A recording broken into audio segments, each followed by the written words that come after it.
আসসালামু আলাইকুম রহমতুল্লাহি ওয়া বারাকাতুহু। যে দর্শকরা আপনারা দেখতে পাচ্ছেন যে আমরা একটি জায়গার মধ্যে এসেছি। এই জায়গাটা হচ্ছে বানিয়াচং আজমিরিগঞ্জ জলশুকা গ্রামের পাশে এটা। আমরা হযরত মাওলানা আইয়ুব বিন সিদ্দিক সাহেবের মাদ্রাসায় বর্তমানে আছি। আমরা একটা জিনিস দেখাতে আপনার শুধু ভিডিওটা যে দেখেন একটি মাত্র গাছ কিন্তু কতগুলো ফুল দিয়েছে।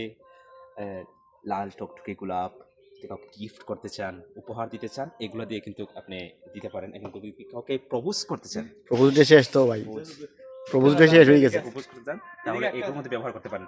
আমি আরেকটা জিনিস মানে যেটা দেখানোর উদ্দেশ্য আমার এটা হচ্ছে বর্তমানে অনেকগুলা গোলাপ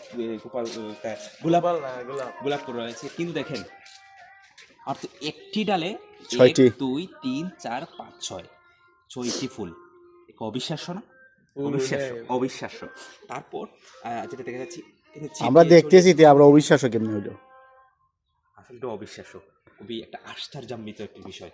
যেমন তারপর অনেকটি ডাল ভেঙে গিয়েছে, এগুলা ফুল আমরা দুঃখে খুব লজ্জাস্কর বিষয়, এটা বিষয়ে ভেঙে গিয়েছে, এটাকে আমরা ছিঁড়ে ফেলে দেবো, ময়লা আবর্জন হবে। এই পর্যন্ত আজ কিন্তু ভিডিওটা এটাই আমার উদ্দেশ্য ছিল যে একটা আল্লাহর কুদরত দেখানোর উদ্দেশ্য ছিল যে একটি মাত্র গাছে কি সুন্দর মানে কতগুলো ফুল রয়েছে। এর মধ্যে কিন্তু যাওয়ার সময় কিন্তু আমি একটা নিয়ে যাবো, কাউকে বলবো।